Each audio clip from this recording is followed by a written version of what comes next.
Little fingers, they run through my hair, a tiny head on my shoulder. When you reach for my hand, just to know I'm there, the things I'll miss when you're older. But in the rush of the day, how I turn away, how I forget the wonder. I forget the grace and the giving of thanks for the weight of the love that I'm under. Oh, the wonder.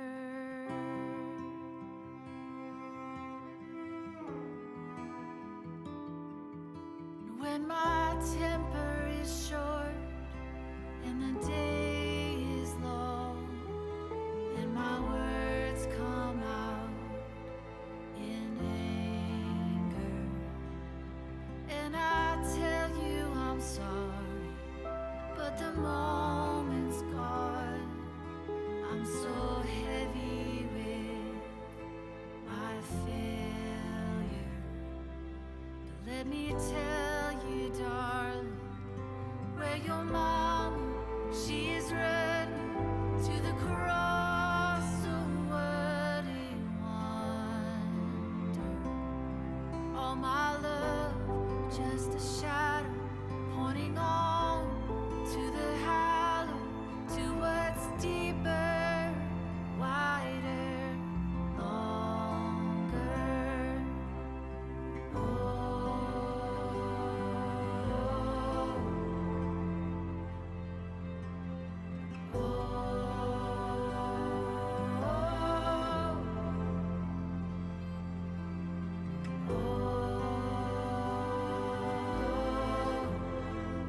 the wonder.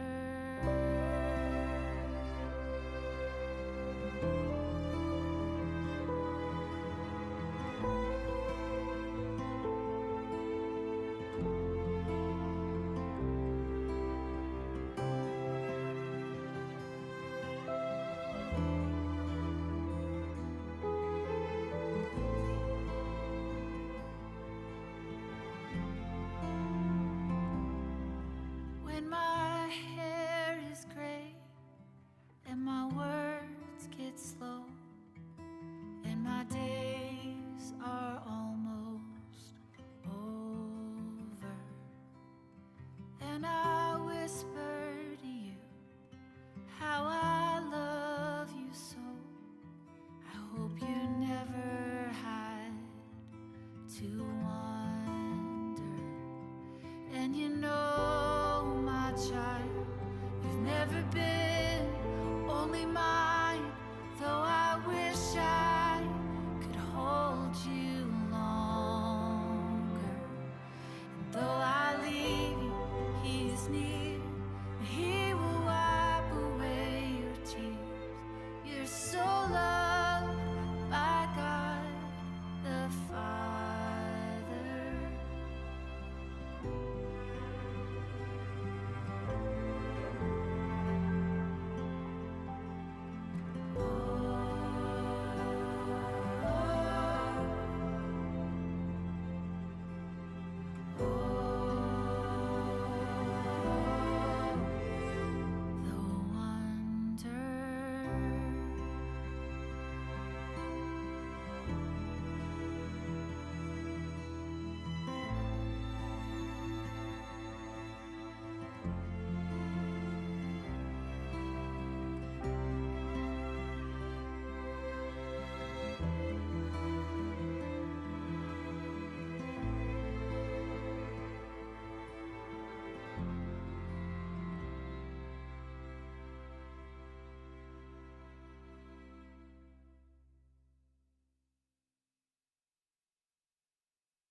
shepherd, I shall not want.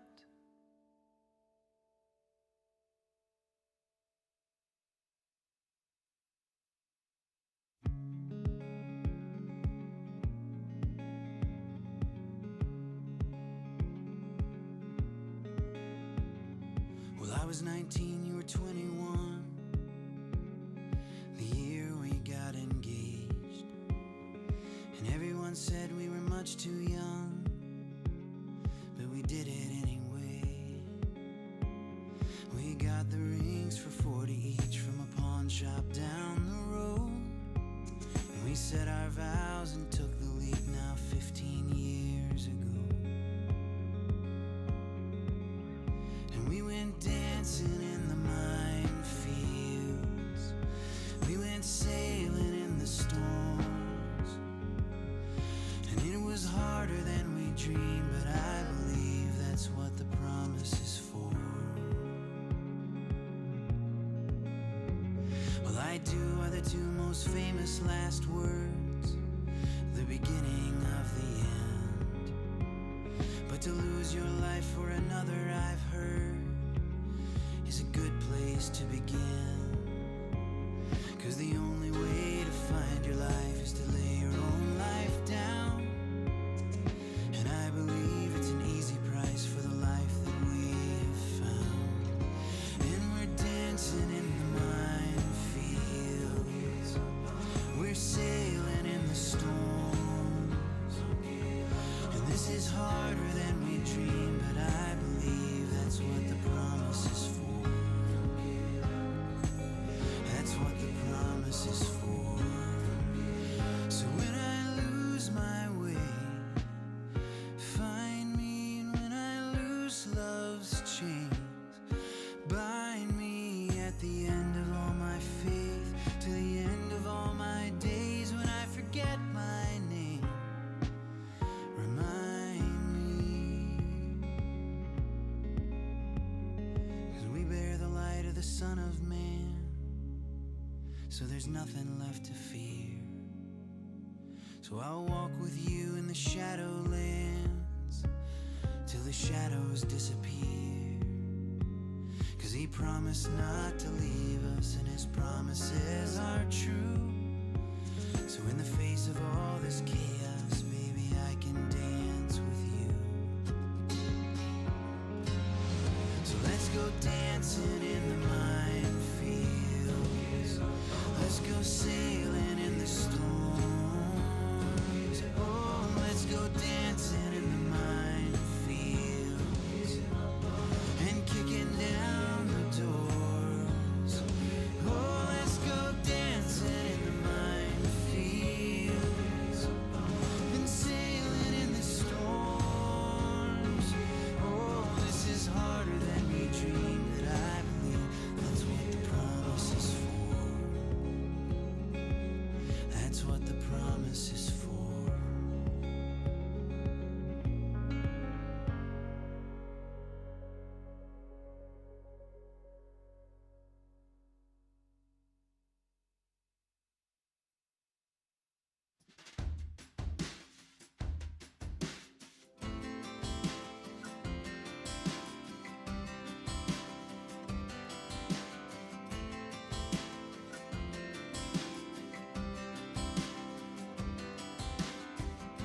You brought me to the desert so you could be my water. You brought me to the fire so you could be my shield. You brought me to the darkness so you could be my morning light. If you brought me this far, if you brought me this far, Wherever you lead me,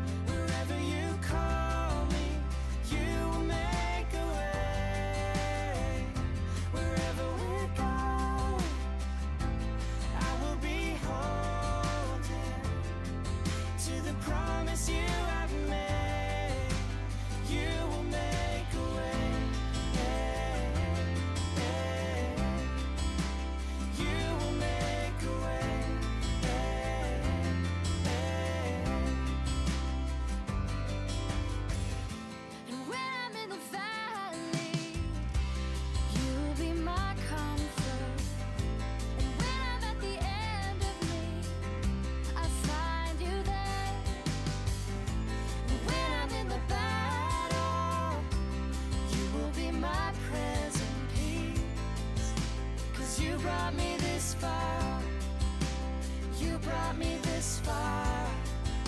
If you brought me this far, wherever you lead me, I know you won't leave me.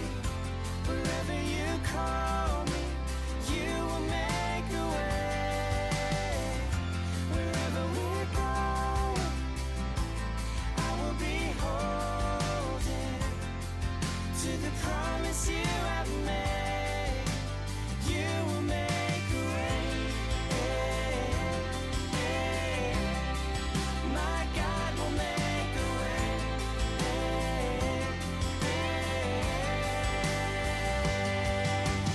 You brought me this far.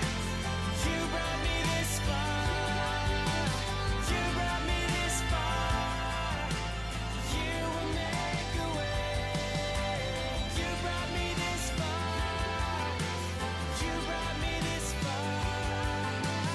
You brought me this far. My God will make a way. Wherever you lead me, I know you won't leave me. Wherever you call me, you will make a way. Wherever we're going, I will be holding to the promise you have made. Wherever you lead me, I know you won't leave me. Wherever you call me, you will make a way. Wherever we're going, I will be holding to the promise you have made. You will make a way. You will make a way.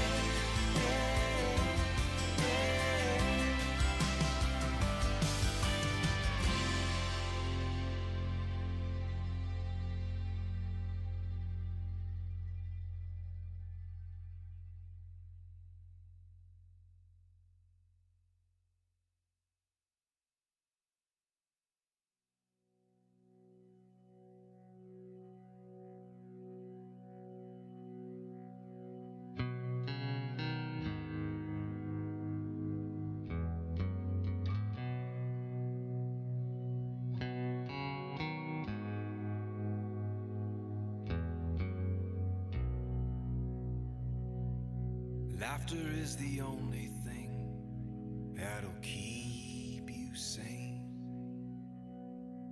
And this world is crying more and more every day.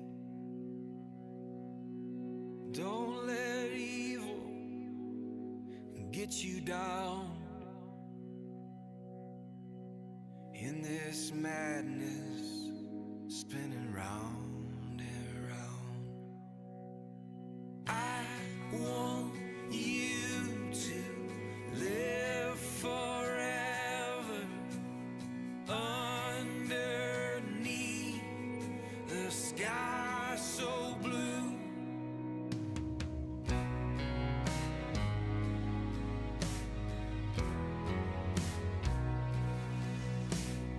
Some people say faith is a childish game. Play on children like it's Christmas Day. Sing me a song, sing me a melody, sing out loud your symphony.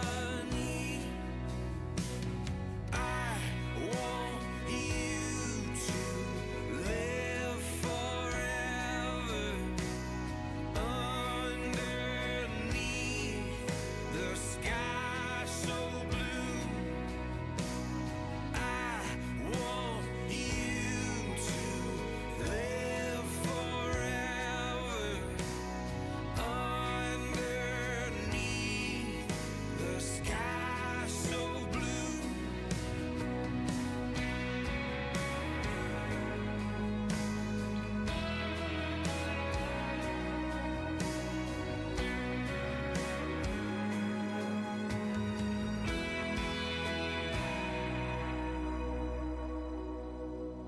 courage when the road is long. Don't ever forget you are never alone. I want you to live forever underneath the sky so blue. I want you to live forever underneath the sky so blue. Oh yeah, I want you to live forever underneath the sky so blue. Oh yeah, I want you to live forever underneath the sky so blue. Oh yeah, yeah, yeah.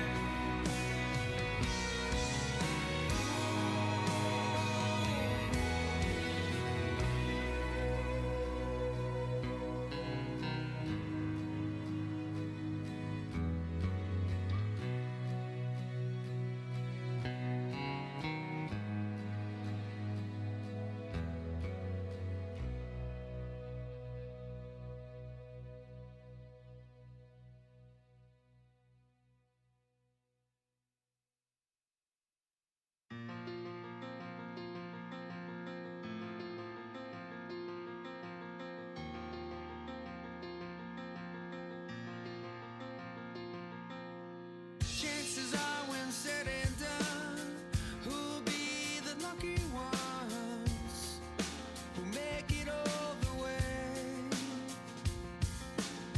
Though you say I could be your answer, nothing lasts forever, no matter how it feels today. Chances are we'll find a new equation. Chances roll away from me.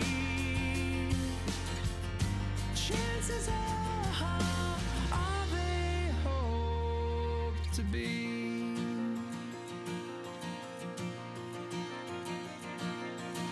Don't get me wrong, I never say never, 'cause though love can change the weather, no act of God could pull me away from you. I'm just a realistic man, a bottle filled with shells and sand, afraid to love beyond what I can lose when it comes to you. And though I'd see us through, yeah, chances are we'll find two destinations. Chances roll away from me. Still chances are more than expectations, the possibilities over me.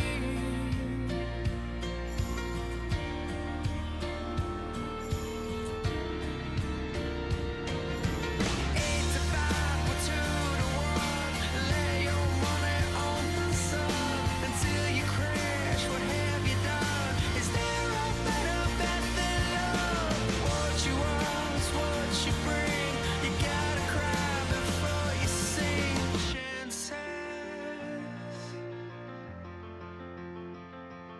Chances.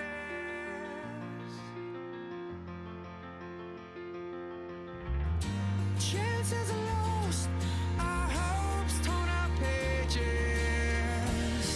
Maybe this time, chances are will be the combination. Chances come and carry me. Chances are wait until they're taken, and I can see chances are.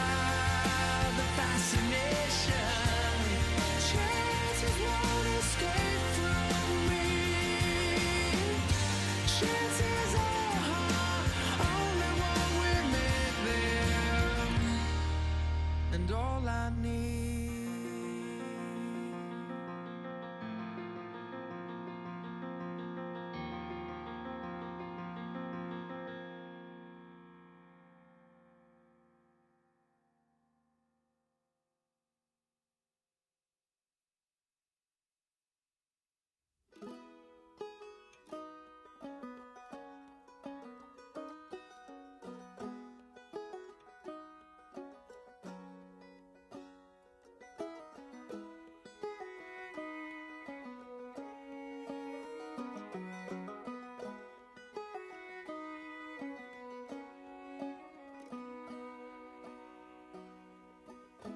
You belong among the wildflowers.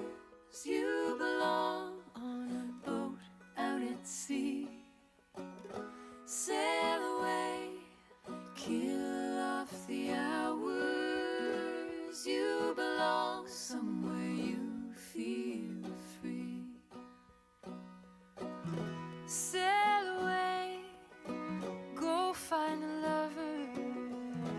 Go away, somewhere brand new. I see no other that compares with you. You belong among the wildflowers. You belong on a boat out at sea. You belong with your love on your arm. You belong somewhere you feel free.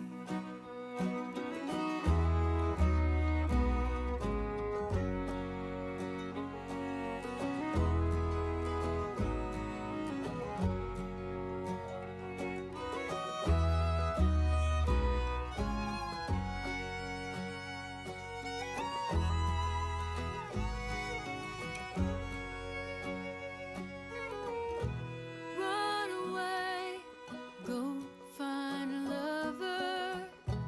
Run away, let your heart be a guide. You deserve the deepest of cover. You belong in that home by and by. You belong among the wildflowers. You belong somewhere close to me, far away from the trouble and worry. You belong somewhere you feel. You belong among the wildflowers. You belong somewhere close to me, far away from the trouble and worry. You belong somewhere you feel free. You belong somewhere you feel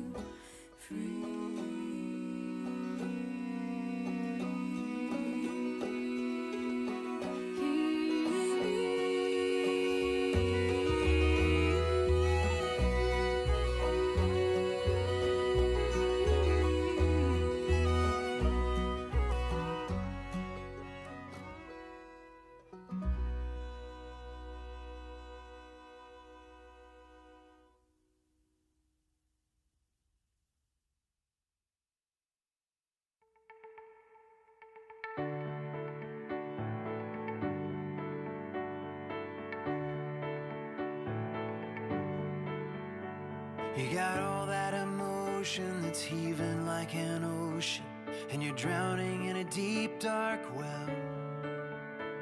I can hear it in your voice that if you only had a choice, you would rather be anyone else. I love you just the way that you are. I love the way you made your precious heart. Be kind to yourself. Be kind to yourself. I know it's hard to hear it when that anger in your spirit is pointed like an arrow at your chest. When the voices in your mind are anything but kind, and you can't believe your father knows best. I love you just the way that you are. I love the way he's shaping your heart. Be kind to yourself. Be kind to yourself.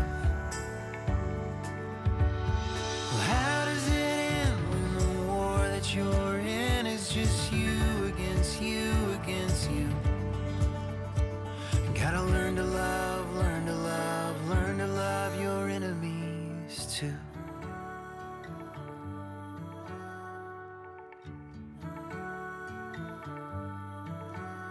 You can't expect to be perfect. It's a fight you gotta forfeit. You belong to me, whatever you do. So lay down your weapon, darling, take a deep breath and believe that I love you. Be kind to yourself. Be kind to yourself. Be kind to yourself. Gotta learn to love, learn to love, learn to love your enemy. Gotta learn to love, learn to love, learn to love your enemies too.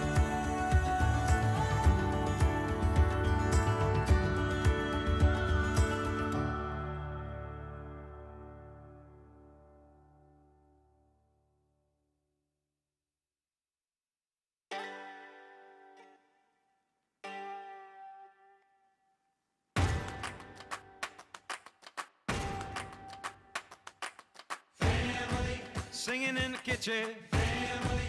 Running through the yard, family. Going on vacation, family. On a credit card, family. All in this together, family. We're taking a chance, family. Like birds of a feather, family. Kick off your shoes and dance. Hey!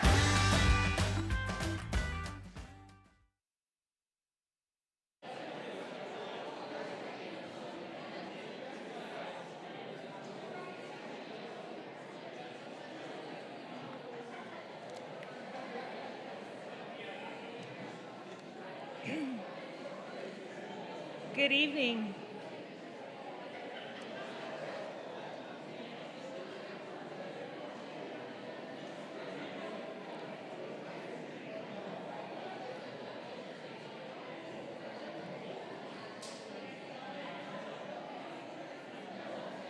Will all attendees please stand?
may be seated.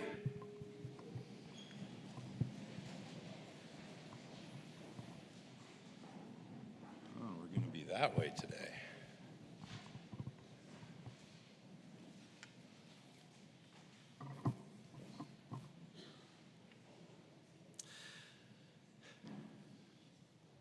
On behalf of the class of 2021, their parents, the faculty, staff, and administration, and the school board, I welcome you to the Intermountain Christian School commencement ceremony.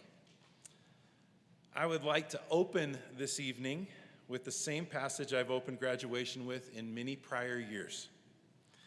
I believe these words represent in many ways our hopes and prayers for all of our students, but especially these graduates as we send them out from ICS tonight. So Colossians 2, verses 2 and 3 say this: "My goal is that they may be encouraged in heart and united in love, so that they may have the full riches of complete understanding, in order that they may know the mystery of God, namely Christ, in whom are hidden all the treasures of wisdom and knowledge." So that's our prayer for these young men and women as we have worked to fulfill our mission of being a Christ-centered learning community that equips and inspires students to thrive in God's world.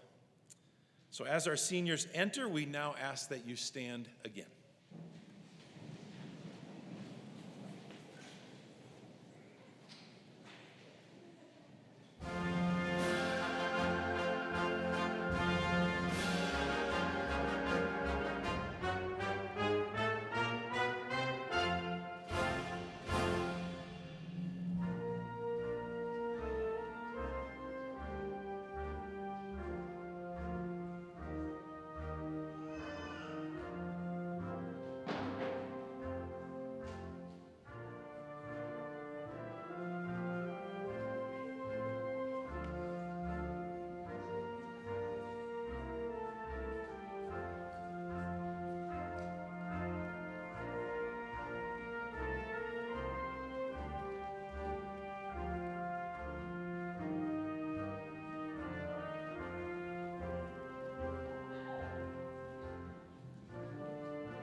I would like to invite Mariah Nelson to come and give the invocation.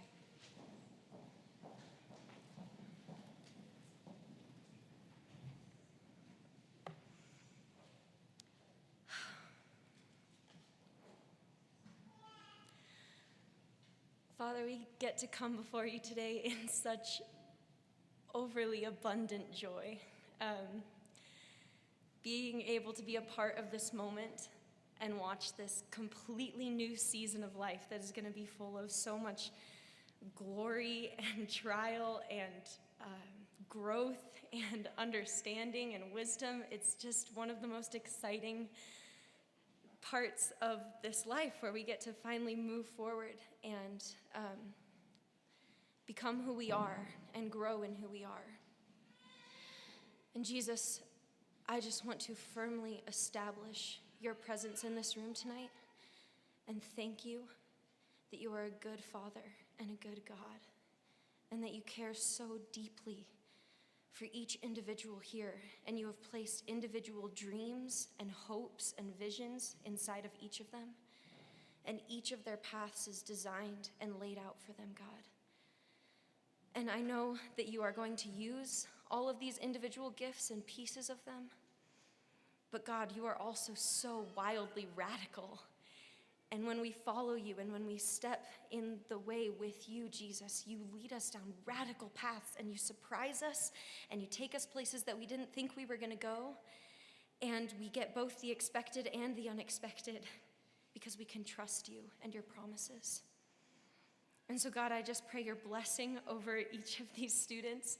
I pray a blessing over their lives, God, that they would be lives of gentleness, that they would fight for peace and justice, that they would care deeply for one another as they've learned to care deeply for each other in such a wonderful small class as this, God. They actually get to know each other, and I pray that they would seek that.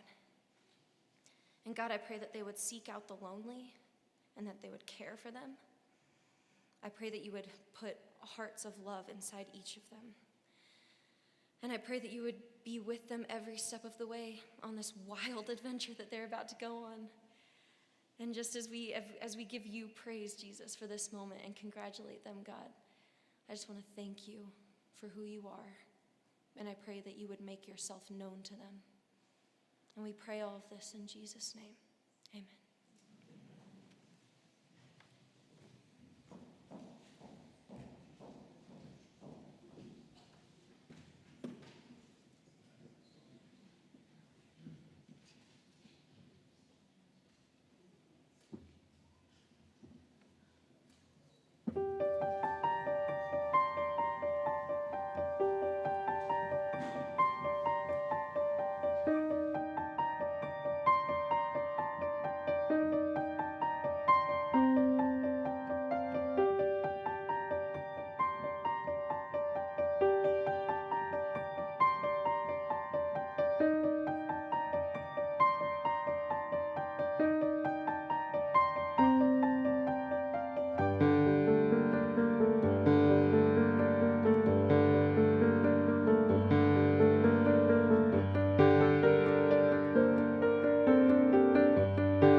Award is given annually to a graduating senior whose life exemplifies what we hope an ICS graduate will be. They exemplify a love for Jesus, solid academic commitment and performance, responsibility, selflessness, and a love for their peers, and an active involvement in a wide range of school activities. In other words, the recipient of the Lion Award is a student who represents the qualities that are embodied in the mission and vision of Intermountain Christian School. Each year, the faculty meets to discuss which student is most deserving of this honor. It is often a very difficult decision, and this year was exceptionally so. Many of the students sitting before you tonight would be worthy recipients of this award. But our recipient tonight has spent her high school years at ICS in a pursuit, never settling for subpar in any of the classes or activities she has been involved in. Whether it meant seeking a deeper understanding of concepts in an AP class, serving her classmates or the greater student body through her consecutive roles in student council, or hitting the perfect note on stage. Our recipient gives her best effort, and while she shines in the visible aspects of her ICS life, it is perhaps the less seen areas of her life here that are most deserving of this award. This year's recipient is a uniter of people, a compassionate listener, a welcomer, and a friend. She pursues the well-being of her peers, and she unashamedly and joyfully lives out John 13:34. A new commandment I give to you, that you love one another. Just as I have loved you, you are also to love one another. I'm happy to announce that this year's recipient of the Lion Award is Miss Taylor Little.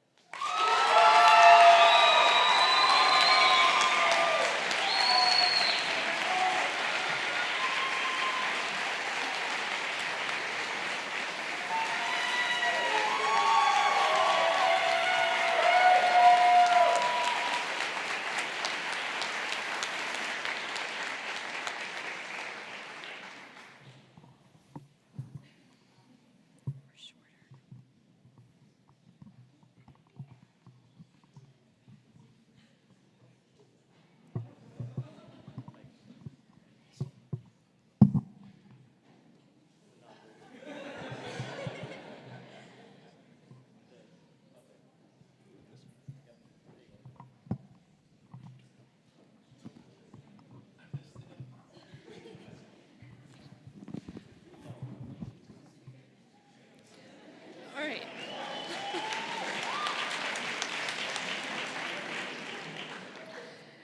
The Salutatorian Award is given in recognition of being the graduating senior with the second highest GPA.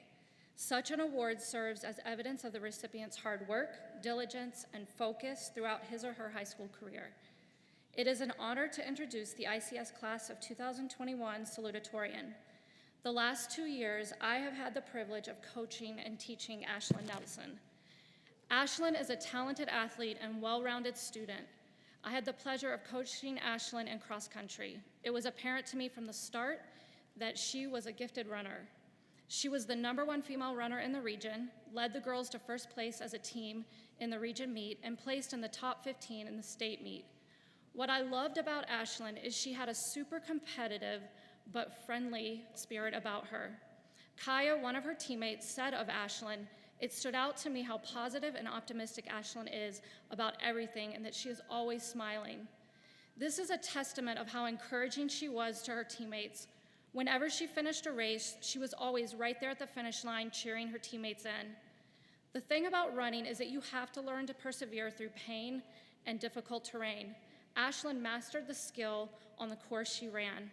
Her hard work, perseverance, and love for people was something that carried over into the classroom and her studies. I have seen this as her coach and as her teacher.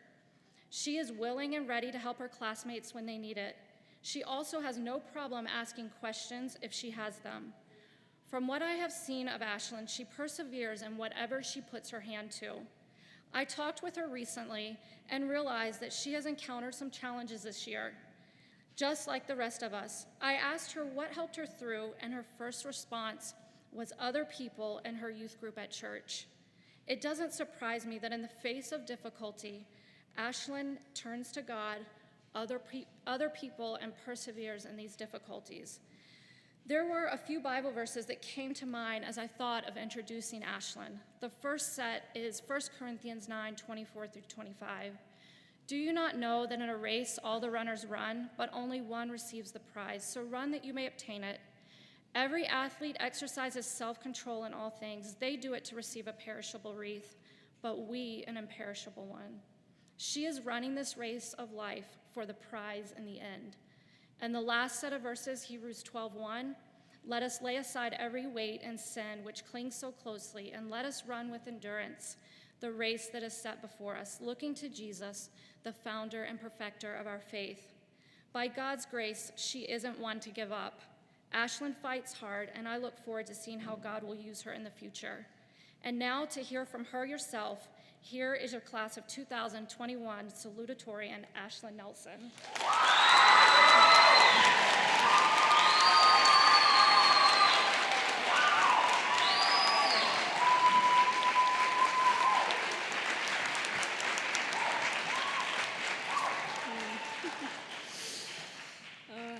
Thank you all for coming today, parents, teachers, graduates, families and friends, and everyone joining us online.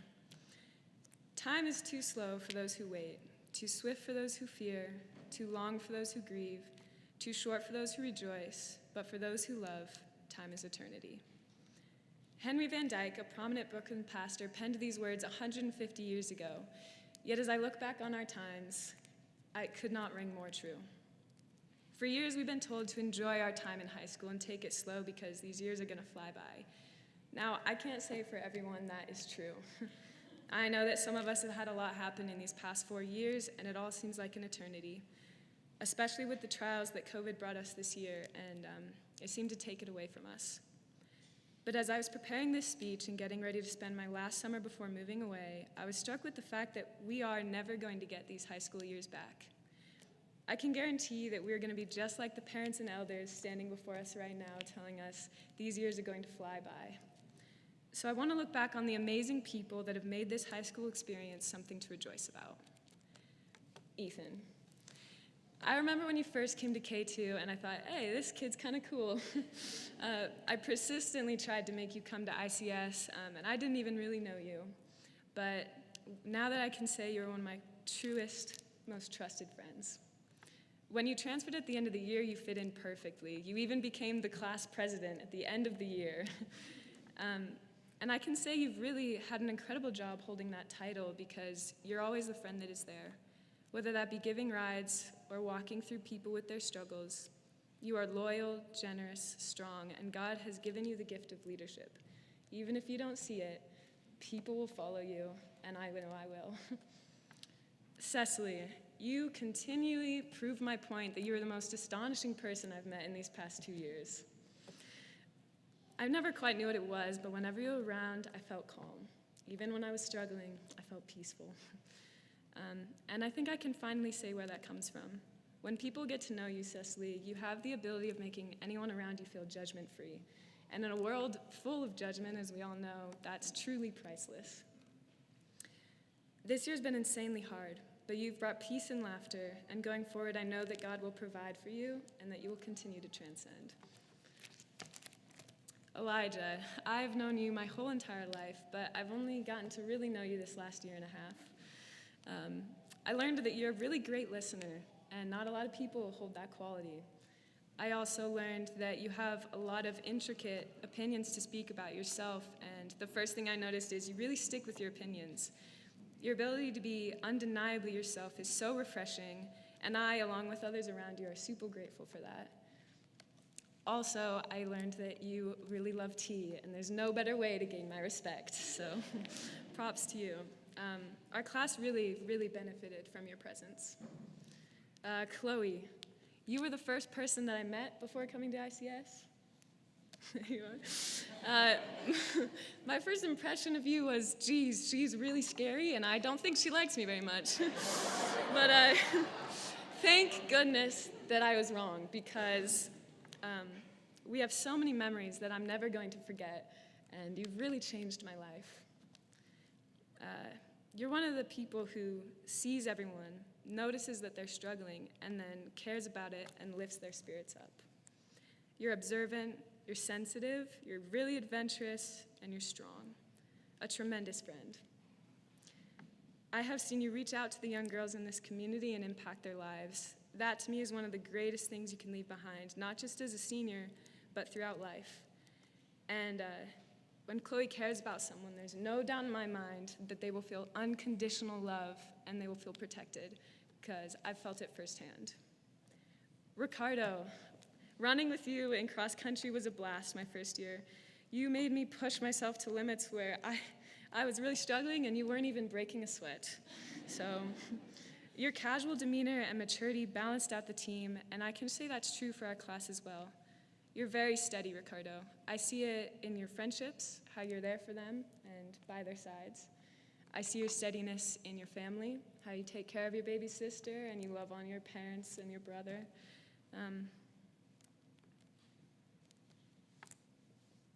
You have a strength to stand through tough times and also the looseness to bring out the laughter. God is going to use you in many different ways, but I hope you know that your strength and your solidity really stands out. Miles, you are such a fun guy to be around. You can walk into a room and make everybody laugh. God has gifted you in a presence that brings out the fun side in people. Without you to lighten up a room or call out a weird joke, our class would have struggled to get through this insane year, even more than we already have. God has given you the presence that makes people feel empowered. Tim didn't give you 2 leadership awards just because you're a senior. He gave you those awards because you stepped up and you brought out the best in your team members. Other people can be a huge clue into the reality of who a person really is, and the way that your sisters care about you and enjoy calling you their brother, that's huge. Kayla, you come through for people.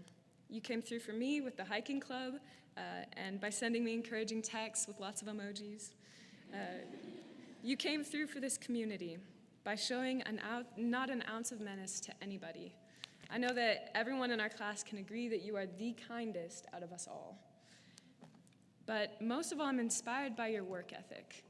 Day after day, you're putting in the work, talking to teachers after class, copying down notes, studying for hours, kicking butt at the debate tournament. You are constantly pushing yourself, and I know the teachers will back me up on that.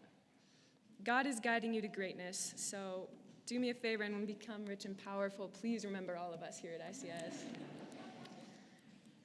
Camila, I don't know if my words can cover how much you mean to me, but what I do know is that I could never have made it through these years without you. You are like the hearth of a household. It is the center of a living space, and it spreads warmth and comfort to everyone around it. God created you knowing that you would be a place for his precious people. This community and your friends and your teachers were really blessed by your presence. It really shows whenever your name is mentioned, someone always says, "I love Camila, she's the best." You are so incredibly full of fire and passion and intensity that most people don't get the privilege of seeing, but God is going to use in ways you can't even comprehend. You're my person, you've been my rock that's kept me strong, and you're my best friend. If there is anyone in this room that is going to change lives, it's Camila. So yeah, this class made high school so much more bearable. And thank you to all the teachers who taught us not only the curriculum, but also how to have a relationship with God. I know that every student behind me has been impacted by a teacher here. So as we think back on our lives, the ones that we've led so far, and the time that we have spent here at ICS, I hope we can say that we have lived every moment with intent and Christ-like love, from the smallest moments to the largest. God is holding so many amazing adventures for every single one of us. We're all going to be met with challenges and choices, but we're also going to be met with so many new experiences, new friends, and new possibilities. God has given us this time to go out into the world, to rejoice with those who rejoice, to mourn with those who mourn, to use the incredible gifts and talents he has given us and that we have developed here at ICS to make a difference for his kingdom. And because of his love, we will have an eternity to do so. Thank you.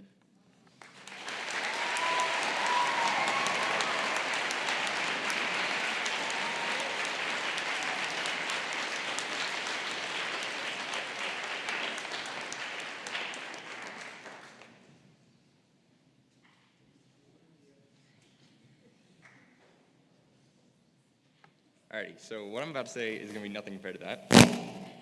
Whoa, already starting off on the wrong note. All right.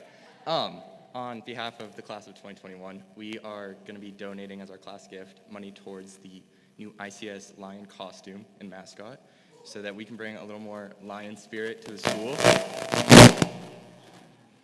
I think we could all use a little more lion spirit in our lives. And so yeah, that's all I'm saying. It's not a lot compared to what Ashton said, but that's what I'm saying. All right, peace, guys.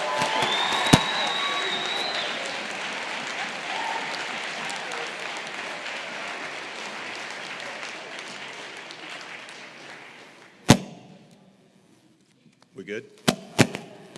Maybe. Mitch? The valedictorian award is given in recognition of being the graduating senior with the highest GPA. This award serves as evidence of our recipient's hard work, diligence, and focus throughout her high school career. I've had the privilege of getting to know Camila over her high school career, mainly through having her in my Bible class since her freshman year. The classroom is obviously the place where you see her intelligence and hard work, which ultimately led to this honor that she's receiving tonight. However, I wanted to see if others saw the same things I saw in her as her teacher. So I took a quick informal survey of the high school teachers that have had the privilege of having Camila in their classroom these past 4 years. And here's what came back to me. Gentle,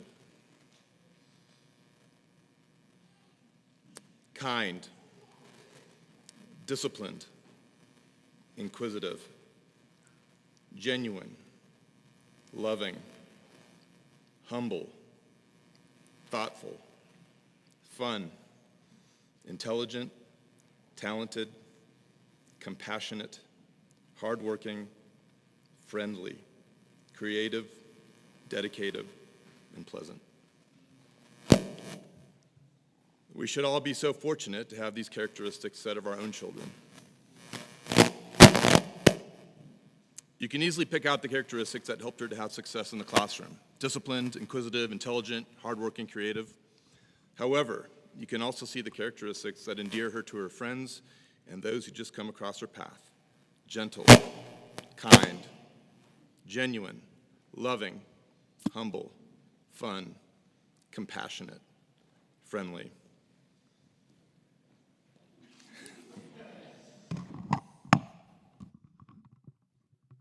Try this one. I need to wait for him to get back because he's hitting the button on the next thing for me here. Her freshman year, she chose to go on the field studies trip that we take to Mexico, which is a full-blown service project. Her decision to spend a week serving others is yet another example of the characteristics so many have come to know and love in Camila. Here's a photo of her during that time. It's her freshman year. Talented. We got a chance already to hear tonight for you to enjoy her musical ability, so I know you would agree. If you were at Abravanel Hall, you would say the same. And for me, my oldest daughter, who just got married this fall, hired Camila to play all of the live music for her ceremony and the entire wedding reception. It was a great choice. I would add another characteristic as well: brave, because she's agreed to be a roommate with Chloe.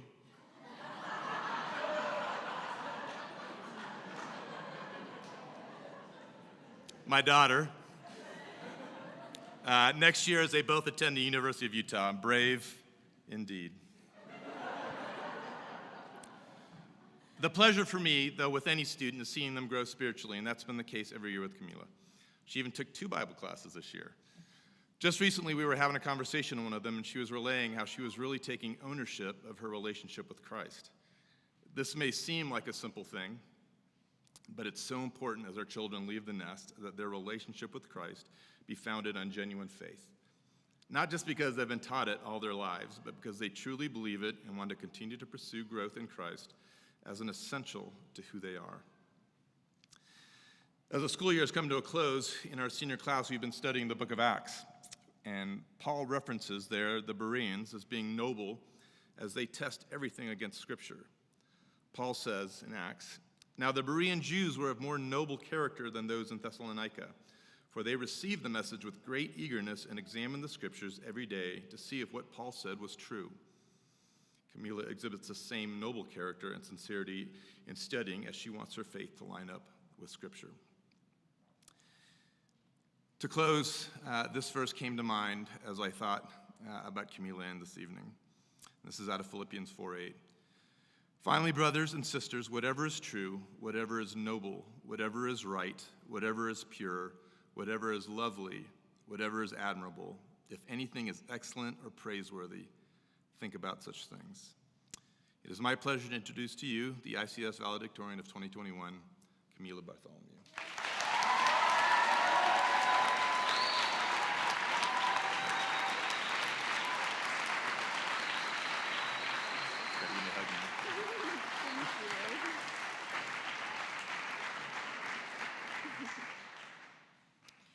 An actress once said, "I have to pick myself up every day and say the show must go on, meaning life as I know it must go on. Whatever the obstacle is, I know I can handle it, and I can get through it." Especially considering the difficulties of the year and the lack of motivation I know my class as a whole has felt. This quote speaks to us. Not only did we have to deal with a pandemic and the virulent virus of COVID-19, we also had to deal with the effects of another contagious disease, more commonly known as senioritis. While COVID infected only a handful of students, senioritis hit each and every one of us as a class. It's been a tough year. We're all grateful to have been able to attend in-person classes and to have other school events and activities. But regardless, this year has not been what we envisioned our senior year to be, and we've struggled to show up because of it. Very rarely would we have a full class, but when we did, we'd all congratulate each other, just for simply showing up. To show up is difficult at times. It's easy to come up with excuses and reasons to not, but it's necessary, even when it doesn't make sense or seems to be a waste of time. When we don't show up, it's much easier for us to fall under the pressure of feeling like we're not going to finish. That's something I've personally felt this year, and I think it's something we've all felt at some time or another. This year has taught us the importance of showing up and its effect towards finishing strong. It's prepared us for future years, gearing us to keep on showing, to keep on going, even when we don't want to. Although we've struggled to show up physically this year, each person in my class has shown up in their own way over the years.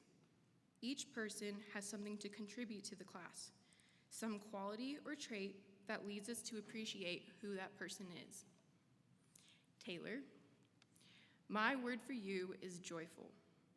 I think out of all 4 years of high school, I've only seen you had a bad day maybe once. Thinking about your continuous joyfulness inspires me. It leads me to seek all the things around that I'm grateful for and to smile because of it. So thank you, Taylor, for the joy you live out and for the joy you bring to those around you. Emma, you are a provider. Whenever I see you in the mornings before school, without a doubt, you are always carrying multiple cups of coffee in your hands. You make sure that your friends' coffee needs are being met, and it puts a smile on my face each morning. Even in our class, when someone needs something, you're one of the first to offer. You provide not just for your friends, but for anyone around who needs help. Tim, you have the gift of being caring, and it's apparent from how you treat others and how you interact with your host family. Plus, you always give me new snacks to try from Ocean Mart, and you let me drink your Vietnamese coffee, which makes me really happy. It's the small acts of kindness which display your care for the people around you. Nastasha, trying to come up with just one word for you made my brain hurt. You're so many wonderful, beautiful things. It's impossible to limit you to just one word. So, I have to give you a time period. Renaissance. Similar to this historic revival, you are constantly coming up with new ideas or thoughts and finding new hobbies and interests. Having a conversation with you makes my brain overload because you make me think and ponder over things I would have never thought of before. Andy, you have a creative soul. Watching you draw and create art is absolutely mesmerizing, and I encourage you to keep on pursuing your dream of being an artist. God calls us to bring glory to his name through our talent and creativity, and he's using you, Andy, to do so. Brayden, you have a confident, strong-willed nature, but I find that these traits make you a great encourager. When it comes to comforting others, your boldness helps others to believe in themselves and leaves no room for self-doubt. I know that wherever life takes you, you and the people around you will excel because of your encouraging spirit. Susanna, you are the most dedicated person I have ever met. You've been through a lot this year, but that hasn't kept you from showing up and working hard. Whenever we talk about future goals and dreams, I get so motivated by you. You're dedicated to your dream of being a doctor, and it's awe-inspiring to watch you go after that. Gunnar, you are relational. You're one of those people that seem to know everyone, and you have a way of interacting with others that I will never understand. It's amazing to watch you make connections with the people around you, and your strong sense of community is going to get you far in life. You go out of your way for others and have inspired me to do the same. I can't wait to see what God will lead you to accomplish. Ashlyn, you are the most loving person I know. You've got such a big heart and a great love for the world and the people in it. The way you love others is the way I'd imagine Jesus would love others. You push me to be kinder, more optimistic, loving, and you've taught me to turn to God first above all things. It's because of your loving nature that I believe you're going to transform others' lives like you've transformed mine. Thank you, my classmates, for how you've shown up this year. As I've reflected on my classmates, there's another group of people that have shown up at ICS. ICS teachers and staff members. I want to express my gratitude on behalf of my class for showing up during this particularly hard year. Not only have you shown up, but we've been able to see Jesus show up through you. Through the lessons you teach us, through the verses written on whiteboards or sticky notes in class, through intimate conversations during small groups, through encouragement to keep going, through prayer. Your teachings have taught us to not only excel academically, but spiritually. This year, I've realized that as a follower of Christ, we are called to show up, to endure, because how are we supposed to spread his love and grace with others if we don't show up? We are the vehicle through which Jesus is shown. But instead of telling ourselves we need to pick ourselves up, the show must go on, we, as the ICS graduating class of 2021, can confidently walk into our future knowing that it is through Jesus' power we can show up. We can make a difference.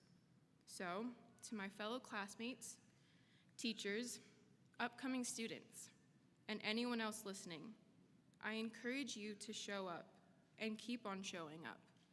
And as it says in Romans 12, verse 1, let us run with endurance the race that is set before us. Thank you.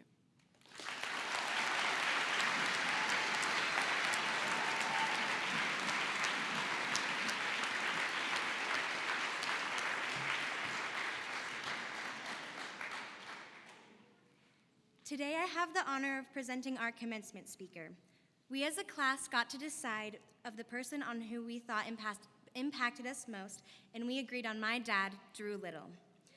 I cannot think of a better person to speak to us today as we embark on this next phase of our lives. You are an inspiring, selfless, and successful person who strives to make everyone around you feel taken care of and appreciated. You give the best life lessons, and I know no matter what that I can come to you with anything I need, and you will be there, no matter what. and I know that my classmates feel the same. Your zest for life makes you not only fun to be around, but it gives you the ability to find the good in every situation, and this is a quality I truly admire. You have taught me to strive to be the best version of myself that I can be. You have taught me to be a problem solver, to work hard, and how to care for those around me, and these are all characteristics I have learned from you. One thing that I will never forget is when you taught me how to ride a bike.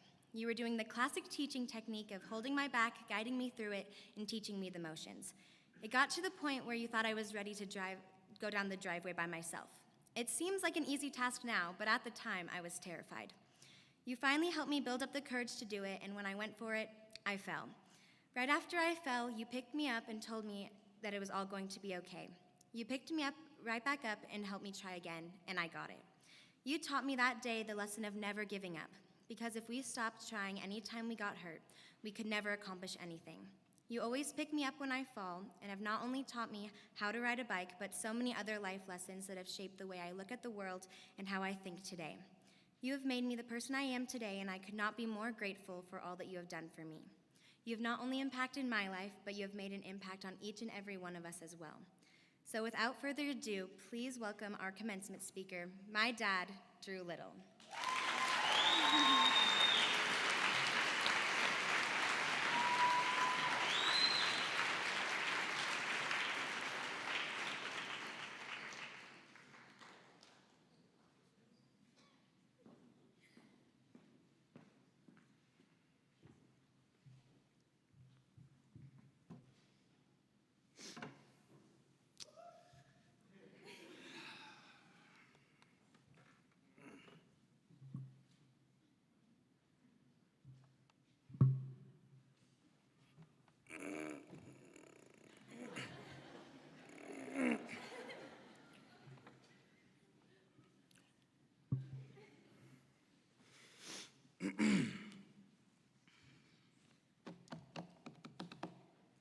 I'm so proud of you guys. Seriously, Taylor, thank you for that. And Ashlyn and Camila, wow. You guys, I was just telling Mr. Menning, smart kids are just smart. Thank you. Round of applause for those speeches. That's great. Can everybody hear me okay? Because I'll guarantee you I don't need this mic. So just a little quick story. 3 days ago, I got this in the mail. This is my tassel. You guys have one? My mom sent it. Hi, Mom. Love you. Thanks for coming. So I got this. This was 34 years ago. I was wearing this. And the thing I was thinking about is a couple things. In 34 years, you're supposed to learn something. This is, we talk about knowledge and we talk about wisdom. So we're supposed to have some wisdom, right? 34 years, that's crazy. But there I was in graduation, and there was really kind of like one rule, right? And the one rule was, don't throw your hat. I don't know what your rule is, I'm sure it's...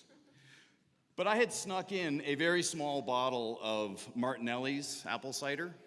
I'm like a little rebellious, and I got this thing like hidden. And so we're sitting down, and they're like, class of 1987, yeah. So I throw my hat in rebellion. I pop the cork off this little champagne bottle thing. It hits me in the forehead and spills all over my diploma. So literally to this day, my diploma's got like stains all over it. But I was thinking, is there like a lesson? I'm not even in my speech yet. I don't even know what I'm talking about. Is there like a lesson there? And this got me thinking about this like wisdom thing. And so the wisdom is in there, and I don't know what the moral of that story is. I'll just leave that to you guys. Is there a moral in that story? Okay. Where's my speech? You were supposed to turn this page. Seriously, I'm really proud of you guys. Welcome, class of 2021. I am Drew Little. I'm a parent here of two kids. And I'd like to welcome students, parents, grandparents, teachers, administrators, sisters, brothers, cousins, friends, and Gunner.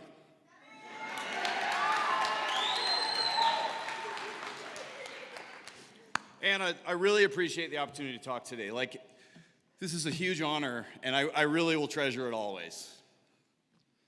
Some people out there might regret it.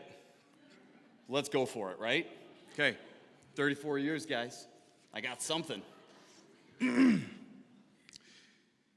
I want to thank all the parents, the teachers and the administrators for the love and the coaching and the support in our 6 years at ICS. You guys are amazing. I really appreciate it. And it really is, it is my hope and prayer today that I'm able to say something that maybe imparts some wisdom or maybe moves or motivates at least one of you. One. I just need one. But for parents, this is a big day as well, right? I heard something recently that I think sums up parenting really well, which is, the days are long, but the years fly by. I think that's great. And a quick call out to moms out there. If we're being honest, I really think moms are the cornerstone and anchor in our kids' lives. And, your babies are leaving the nest. I know it's an emotional time. You might be asking yourself, are they ready? Will they miss me? Will they call me? I predict these young adults will be just fine. But I do worry about our amazing moms. Now, just a quick call out to the dads out there. Congratulations. Seriously, back to you guys. Let's go. See, I turned my podium. I know who I'm talking to. So I'm going to begin today with a goal, okay? I'm going to begin today with a goal, and my goal is I want you all to be rich. Did he just say rich? Isn't that greedy? No, that's greedy, right? No, rich. Nope. Not only that, I want you to be rich beyond your wildest dreams. Okay? But here's the thing. More than anything, I want you to define what rich means to you. Okay? So for me, rich is being rich in faith, rich in relationships, rich in service to others, rich in money. Right? I should have brought up some water. Would you mind? Look at that.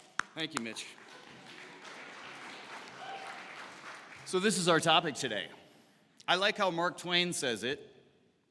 The two most important days in your life are the day you're born and the day you find out why. The process of discovering your why should be one of your main goals in life pursuits. I can tell when somebody's living in their why, they got a little pep in their step, and they're clearly vibing. And I promise that's my only cool reference today, Taylor. Kind of cool. Here's the thing, God's design for you is not by chance, and it does serve a greater and incredible purpose. Our why is certainly this obscure topic, but it's very close relative to your strengths. It's a God-given, deep, innate gift. And I want to make this point very clearly that we all have strengths, 100% of us. We have weaknesses, we have strengths. And living and finding out your why is precisely nested in your strengths, and that should be something you pursue, okay? Let's get back to getting rich. Anybody? I've seen the TikTok videos, the get-rich schemes, usually involving a beach house and a Lambo. But I'll tell you right now, if you're rich only in money, you're poor. Hey, thank you.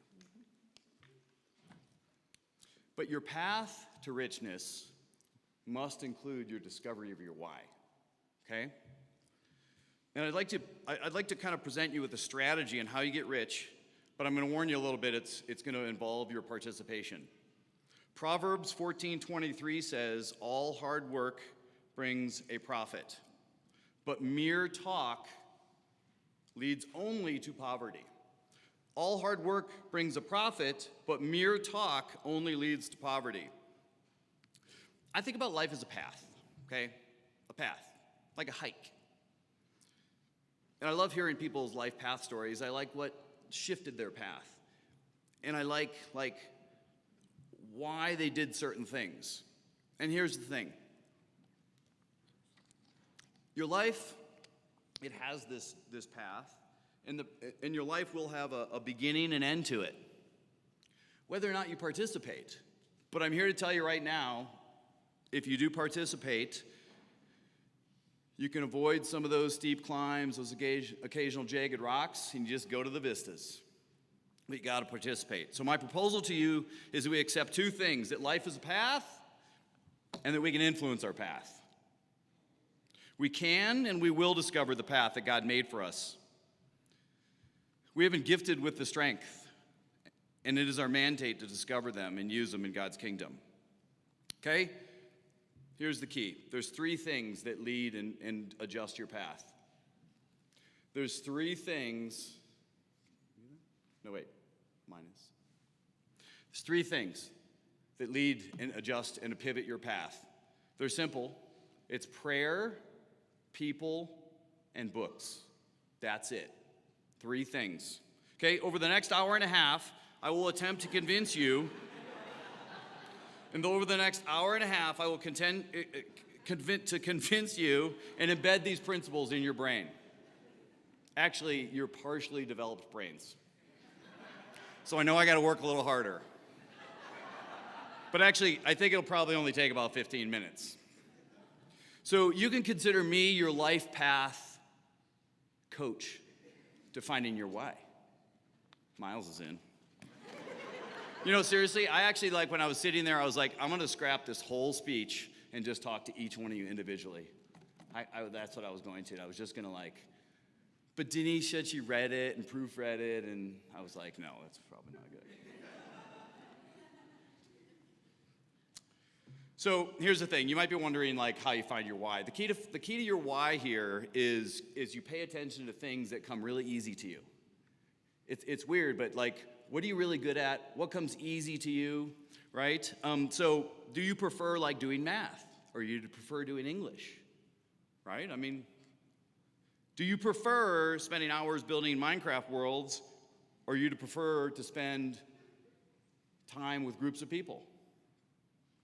Do you prefer spending time with kids, or would you truly rather shove a stick in your eye? Okay? My daughter Taylor, when she's teaching the second graders the next day, she's all excited. But that's her clue to her why, right? Do you guys mind I'm not looking at you? Okay. Are you guys still here? I like these guys. So in 2002, I'm sitting in my $15,000 a month office in downtown San Francisco. All my 18 employees had left. Yep. I had a failing .com company with $800,000 in debt. And I had just closed the door after being handed a piece of paper from a bike courier telling me that I was being sued for the second time. So this is my life path to why, and I'll tell you some of the details, and I'll tell you specifically what influenced it. And I'm telling you, man, it's unbelievable in review. Not me, but what happened and how it works. And this is what I want to impart to you guys. So my mom and dad were great parents. Thanks, Mom. They were the first people that influenced my path, people. When I was 12 years old, my dad was asked by his company to move to Tokyo, Japan. Months later, I'm living in Japan, very foreign country. That's cool. I lived in Japan for 6 years, from 12 years old on. During that time, several teachers had an incredible influence on my mind and my life. My English teacher, Dr. Boyd, taught me to think critically. Mr. O'Leary taught me the wonderment of how the world works through physics. Love physics, right? My football coaches taught me hard work pays off. Nimori-san showed me how satisfying it is to make things with my own hands. I'll never forget them. God's path for me was in this process. It's just at the time I wasn't aware of the influences yet. I was just cruising, right? So after I returned to the U.S., I graduated from the University of Wisconsin, go Badgers.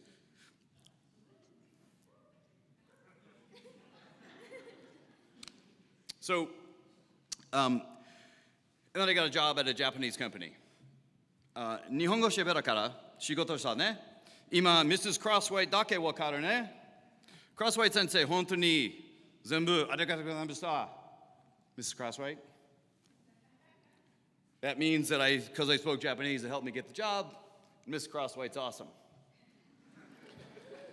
So the first job I got was in California. And that's where I started my first company, and that's where I met my incredible wife, Jen, the mother of Taylor and Campbell. And this is when books really started hitting me. Like, I'm in my 20s, man, and I'm absorbing these things. I'm like reading them. So this is the way I want you to think about books. Amazing authors, they'll take like years and decades of information and processes, right? And they'll put it all into this one book, and you get to read it in a couple days. Like 10 years. So you could spend 10 years going through like trial and error on something, or you can read one book and you just get it all, okay? So right at that time of my life, I'm working for this Japanese company, which was fine. I had to wear a tie every day, which is weird. And I got this book, and I'm not, this is so funny. I was writing the speech, and I went in my library, and I found it. So here's this book.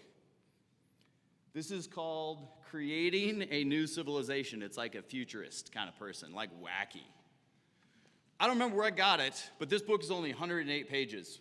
And I read this book, and this author, Alvin Toffler, had a theory, which was there's basically two revolutions, and we're going through a third. Agricultural revolution, industrial revolution, and soon information revolution. The thing is, this is 2 years before the internet. Next day, I wake up and I start looking for a new job. Seriously, like 108 pages. I'll sell this to you for $5,000. Although it's probably outdated. So anyway, it took me a year and a half to find a job, and it was about 20 interviews, and I was writing this speech going, man, that must kind of sucked. A year and a half to find a new job, like that's lame. But anyway, I found a new job in software and information technology. Like that's a huge shift from where I was, right? But what happened was I was meant to meet Hal and Matt at my new company. Hal's this amazing mentor of mine. I called him last week and I was talking about this speech, and we were talking about books and stuff. He just taught me like everything I know about sales and business and life and how to use my time effectively. And then Matt like told me about like how a company can be casual and it's kind of fun. We wore flip-flops every day and we had pizza every Friday. Matt Cristiano, with this small little company that I was at, sold it later for $800 million, this casual flip-flop company. $800 million. He bought a mountain. But anyway, I just never forgot those guys. And it took me a year and a half to get to that little company, you know?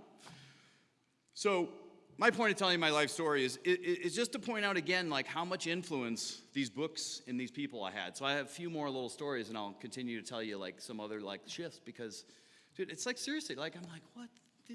This? You see how small this is? So I often do ponder though, like if I didn't read this book, what would have happened? Where would have I been? If I read it and I didn't do anything, also, right? Seriously. But I was becoming more aware of my influence on my path, but I still hadn't found my calling. So everything's like a grind. It's hard. It's like it's forced work and everything. Proverbs 12:24 says, "The hand of the diligent will rule, while the slothful will be put to forced labor." I don't want to disparage sloths, honey. I know how much you love them. But here's the thing, onward I push. So in February 1990, I'm living in San Francisco, and two of my friends invited me to lunch. They had an idea for an internet company, and they wanted me to quit my high-paying job to start this internet company. I did. 30 days later, I start the internet company, and we go out and raise some money. So I'm running this company 3.5 years, and the thing is, you have to understand, after 3.5 years, I'm like just pounding it. It's just like, oh my God, we're working so hard. And then the internet fails. My 18 employees left. And I'm sitting in my office by myself after being sued. And every other phone call is a creditor yelling at me for money because I owe $800,000, right? And it's just like, I just want to like, I'm so alone. Like, it's just this dark, you know, you talk about like rock bottom, that sort of thing, right? But God put the most important person in my life at that time, which is my wife, Jen. And so she not only paid all the bills because of her own lucrative career, she encouraged me and allowed me to move forward in this like insane company thing, just trying to figure it out. And I'll always be grateful for that. Right around the same time, this is the people thing again, 3 friends, Karsten, Forrest, and Sean, I'm not kidding you, all separately reached out to me and said, hey, we want you to start another company. I'm like burned out, right? I'm like stuck here. So I'm impulsive. I don't think much. 2 weeks later, started Red Giant. And Red Giant, the thing is, this is what happened. I start Red Giant, and the thing is, I'm burned out, but I'm also still like consuming these books. And I don't know. It's like it's hard to describe, but I had this feeling that was happening. And actually, I love this quote. This is Thomas Carlyle. He's a fellow Scotsman and a philosopher. He says, "Conviction is worthless unless it is converted into conduct." Have you ever met a convicted person that's not doing anything about it? So I knew a couple things at that point, okay? I knew the way I ran my first company didn't work. I worked 80 hours a week, that sucked. I hadn't made any money, that sucked. All my employees left, that sucked. Actually, everything failed, which definitely sucked. So one of my favorite quotes of all time is, if you're going in the wrong direction, a step backwards is progress. You got it? You tracking me? Isn't that cool? Okay. So this is actually like it's critical, but it's a counterintuitive concept, because what happens is everybody starts walking and you're going and you're like, I know it's not the right direction, but I put so much time and effort in, oh, I can't turn around and go back, right? But it's so important. So I took a step backwards, I reset my path, and I decided to run my company differently. My new company. At the time, consuming books, there was 5 books. It's seriously crazy. Crazy changed it all. And I just brought 3 of them because props are good. So the 4-hour work week. Anybody? Anyway, this is amazing. Getting things done, and the whole story of how they created Home Depot. And I could name a bunch more. But seriously, I read these books and I was like, this is it. I got it. So I really did. I reset the way I did everything. So now my entire philosophy is basically life first, work second. I'm going to use my time effectively, and I'm going to do things on my own, the way I want to do it. Because like the Home Depot guys did it.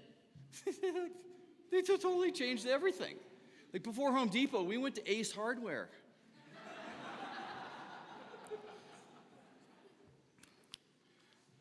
Okay, so it's 2 months later, I'm running Red Giant, and here's the thing, like I'm jumping out of bed in the morning, and there was a Saturday afternoon, I'm thinking, oh my gosh, tomorrow's Sunday, that's so sweet, and I'm like, why am I so excited? Because the Sunday, I get to work the next day, and I'm like, ooh, that's so weird, how's that possible? Like it was 2 months ago that I was totally burned out, like it was just miserable. But here's the thing, I actually totally found my why. I found it.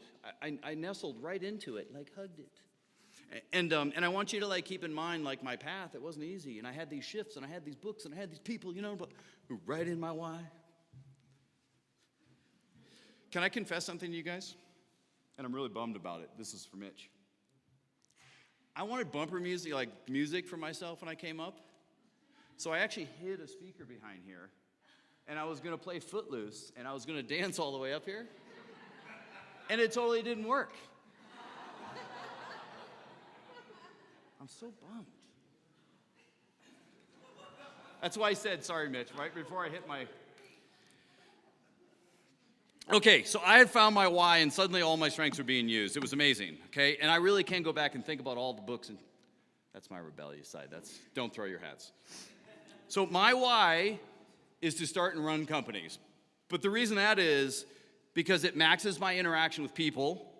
I thrive in having the autonomy to do what I want on my own, which means I can rapidly succeed and fail. I can experiment. Like it's just a thing. Like it just works so much for me. So taking risks and hyper decision making comes really easy to me. Like everybody doesn't have that, and everybody shouldn't have all that because it'd be a terrible world. But that's me. And then I found my greatest joy, which is teaching and watching people succeed. Right? Like that's the best. Whether it's on the sports fields or whatever, or in business or something. Right, Mitch? We love it. That was 20 years ago. And I've never forgotten my why. I've never altered my mindset and my path that I believe God created for me. My path wasn't always easy, but I learned early that my participation in the action in my own path was paramount. I do thank God, and I'm grateful for the people and books in my life. And I would like to take a moment to ponder myself to you. What happens if I didn't read those books? What happens if I didn't act? Right? That's two parts. I mean, I probably read 200 books. You can go in my library right now, and I've got all the books, but on one shelf are my impact books. There's like 30 of them. These books are on it. So what happens if I didn't invest in people around me? They wouldn't have asked me to start companies and stuff, right? And then also, probably most importantly, what if I never realized that this isn't me, that I have the ultimate guide? You know, like that was a thing for me. I'm like, whoa, wait a second. I'm not that great. So, do you ever feel stuck? Ever feel stuck? You ever not sure how to move forward? Not sure what direction to take? Not sure like how to start? Welcome to the club. Welcome to the club. I hope I've convinced you to pray, then find a person or book on the subject you're deliberating. It's a magic formula. So I'd like to give you a few tips on these three things that we talked about. Proverbs 11:25 says, "The generous will prosper. Those who refresh others will then be themselves refreshed." So the best method to increase the influence of people around you is to invest in them. Care about them, genuinely care about them. It's what you can do for them, it's not what they can do for you. Oh, it's big. Man, if I could just twist that in everybody, it'd be so amazing. But I guarantee you this will increase the connection and impact of people around you. So I'm going to tell you guys a quick little story. My buddy Jeff Woods, he's a crazy cat. It was like 7 years ago. He was unemployed, but he was a part-time author for Entrepreneur magazine, pretty popular business magazine. And he was at a seminar. The seminar was put on by Gary Keller. Gary Keller, anybody? He's a billionaire. He started Keller Williams, largest realtor company in the world. Billionaire. I'm not a fan of billionaires. I'm just saying he was one.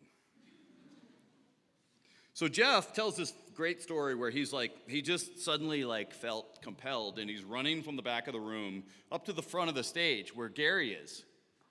Gary! Gary! He runs up to the stage, so enthusiastically that his huge bodyguard grabs him and shoves him back. He goes, "Gary, have you ever been featured in Entrepreneur magazine?" Gary's like, "What?" Jeff goes, "Give me 15 minutes, I'll get you featured in Entrepreneur magazine." So literally, I'm not kidding you, Gary's like, whoa. He gives him 15 minutes, and to this day, Jeff Woods, my friend, has been running Gary Keller's largest media company as CEO because of that. So this is how you get, this is the people thing. I understand that's a little bit bold. I'd never do that. But the whole media company is based on this book called The One Thing. The One Thing is like the best-selling kind of business life design book in the last 3 years. Best-selling. It changed people's lives. But just as a gift, I am going to give you all this book. The One Thing. So come get them. And I got some fancy bookmarks for you, too. Jeff Woods, crazy guy. So prayer. prayer. Like, you've all been gifted at this school with incredible teachers and coaches that have taught you the power of prayer, and I'll be forever grateful for that, for my kids. The one thing I want to encourage you with is do the formula with prayer, but then give yourself the space and the time to be still and to listen and hear. It's just been a challenge of mine, so I just want to pass that along to you guys, because I think that's important. So books. People always ask me what book I should read. What else is happening here? No, people always ask me what books I should read, and I always have the same answer. What's that? What's the what? I always say first. No, of course, the Bible. Yeah. Thank you, Gunnar. Well, I mean, seriously, what would I do without you? My goalie.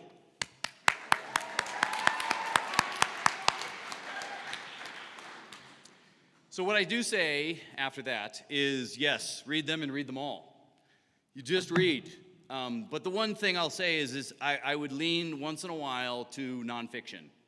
So God, put your fiction down once in a while and you go nonfiction. So anything on business, lifestyle, like time, anything that you're thinking about on spirituality, on the history of Christianity, just all of this stuff, right? And so it's like this book is a good example, but you just go to anything that's on a top 10 list. Go to Amazon top 10 because everybody else has figured out what books they're really good. So I want to give you an example. So let's just say you have a subject you're deliberating. Like, let's just say, for example, Drew Little is a terrible speaker. And he's introduced this wacky concept of, like, your why, And you seriously have, no idea what he's talking about. You can go on Amazon, and you can Google, what's your why? And you know what you'll find? Simon Sinek. That's right. So you'll find Simon Sinek and you'll go do that. So this is how you just move these subjects. It might take a couple books, but you'll find your ones. You'll have your shelf. I'm really proud of you guys. I know. I got one more quote from another Scottish philosopher, Drew Little. It's not what you do, it's why you do it. I've come to the end of my words today, and I really do appreciate your time and attention. I think I've had some really good eye contact today. So listen, you've worked hard, you've had fun, you've endured challenges, you've met great friends. I commend you and I congratulate you on graduating from a really good school. Seriously. You did it. Your graduation today is a big step on your life path. Or hike. Whether you're aware of it or not, you've had exposure to your why already. Your strengths and your weaknesses have been tested and presented. You already have clues. You now have a choice. You can wander aimlessly on your path, or you can engage and participate in your path to great riches. I'm no doctor, but it appears all of you have been born. So now, go out there and find out why. Thank you.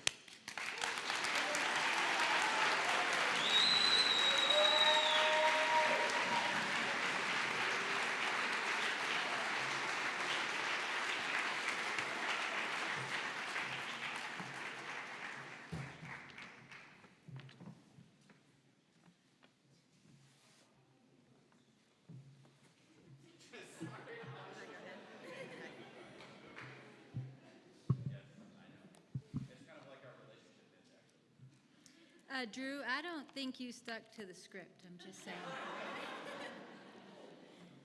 Thank you. Now, the big moment. Those students who have gone beyond our graduation requirements to take additional classes in math, science, and foreign language will receive an honors diploma tonight. So without further ado, Mr. Menning, on behalf of the high school faculty, I certify to you that these seniors have completed their academic requirements and are entitled to their high school diplomas. Now, by virtue of the authority vested by Utah state law and the School Board of Intermountain Christian School, we confer upon each of you seniors your high school diploma with all the rights, privileges, responsibilities, and obligations appertaining thereunto, and we offer our sincerest congratulations.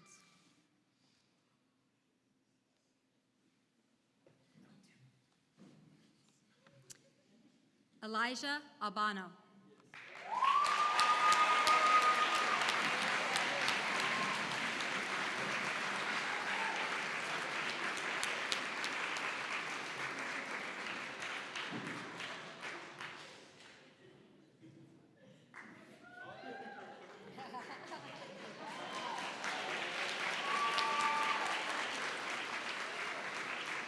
And it's a COVID year, so.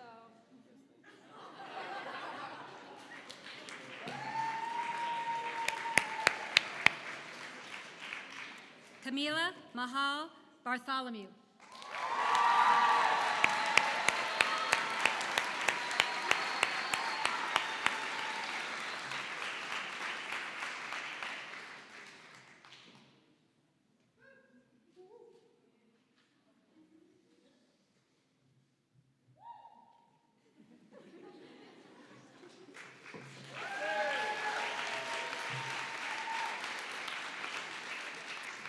Chloe Ann Begg.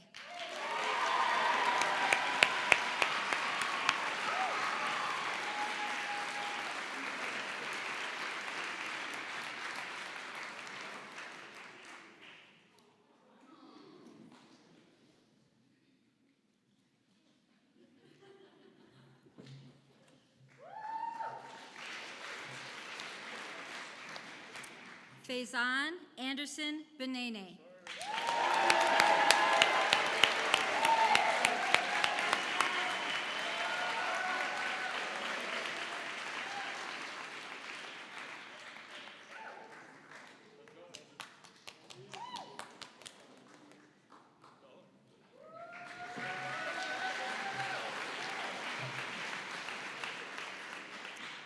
Emma May Cochran.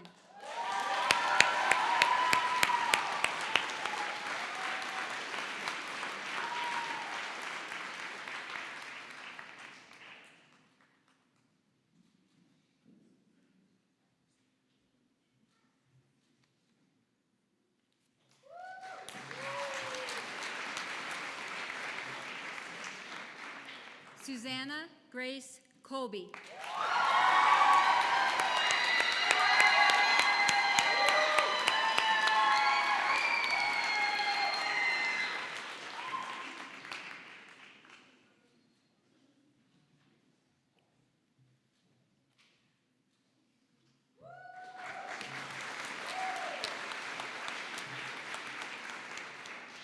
Nastasha Rachel Hardy.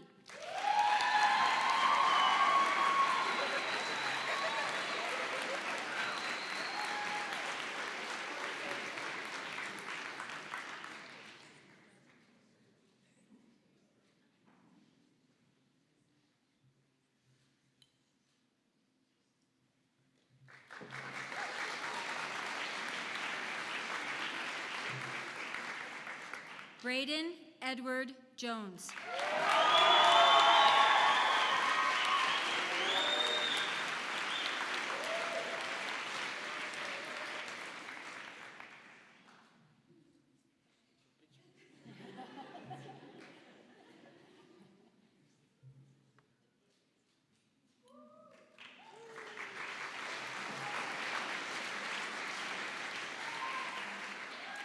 Taylor Drew Little.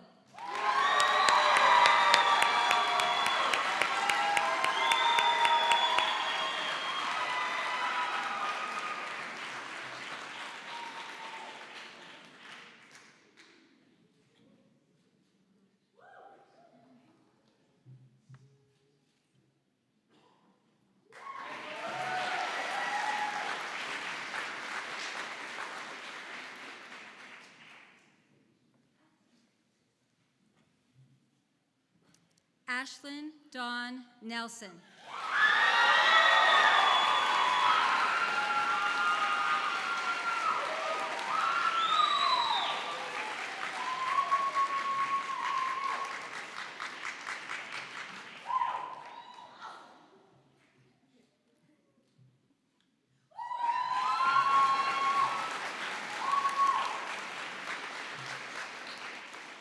Cecily Redmond Nichols.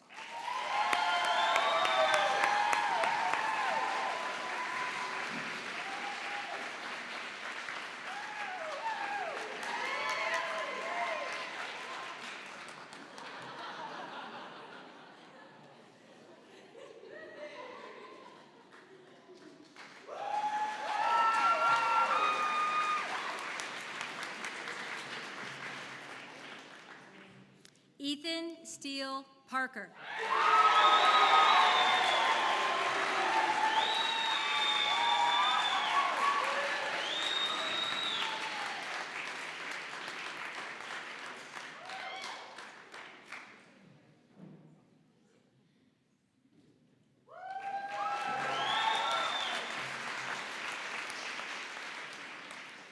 Ricardo Brian Rodriguez.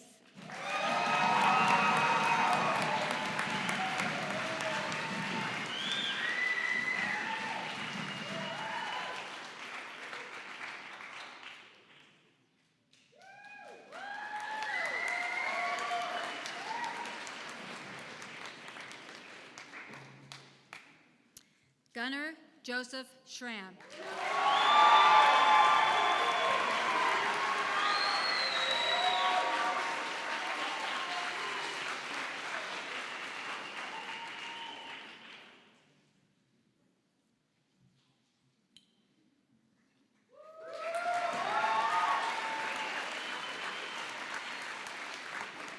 Miles Anthony Simoncini.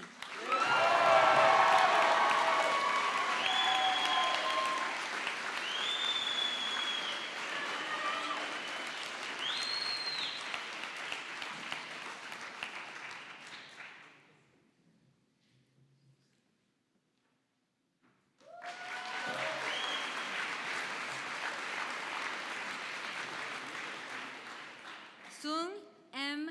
Kayla Chung.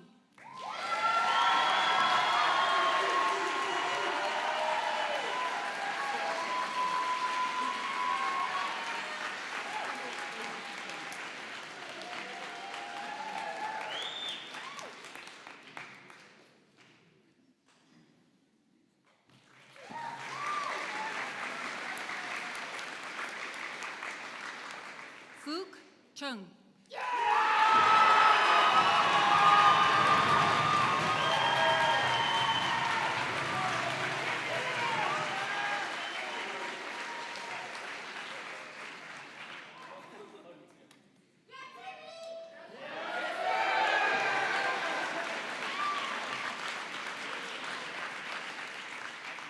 At this time, I welcome all ICS alumni who are present in the audience to stand. Come on, I see you. Come on.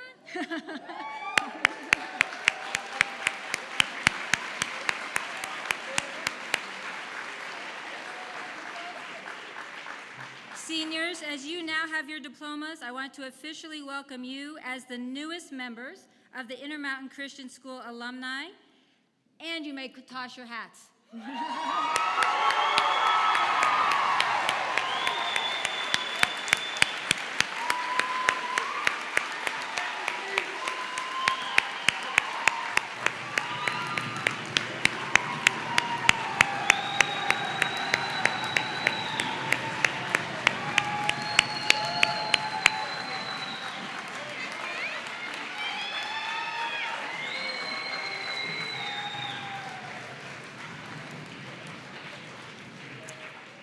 Thank you, and please be seated.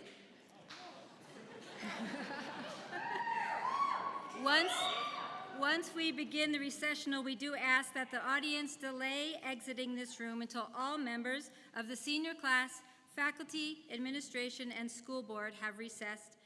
Mr. Zach Parks, will you please come forward and give the benediction?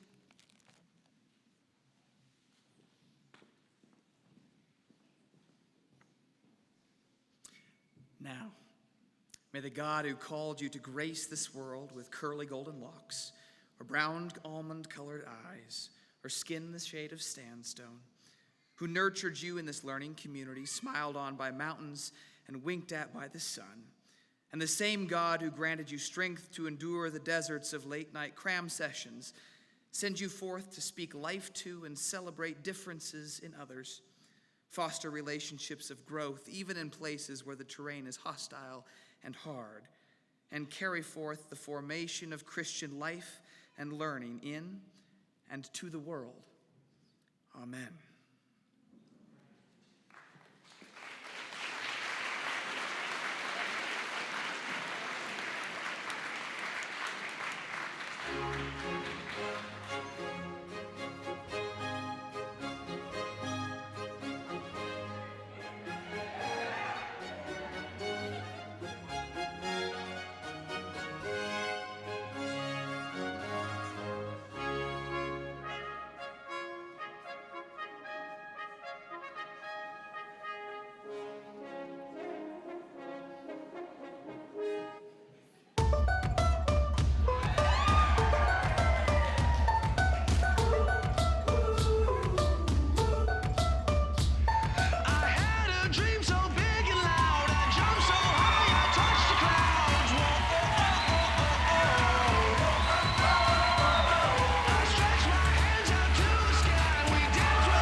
singing in the kitchen, family.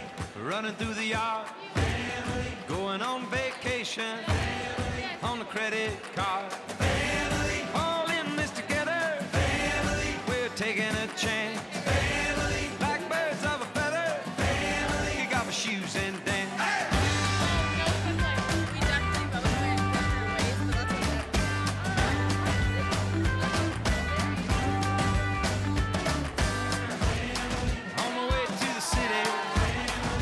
Laughing in the rain, it ain't always pretty, can drive you insane. Got the keys to the kingdom, take it out like car. All four seasons, well bless your heart.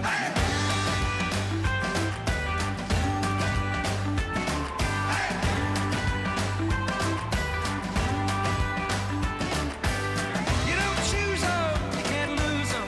We all have a song to sing.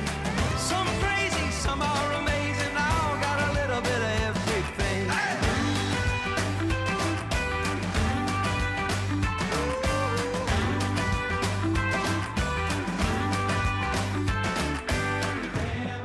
Sons and daughters, like a photograph.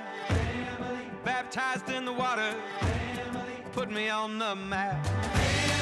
All in this together, we're taking a chance.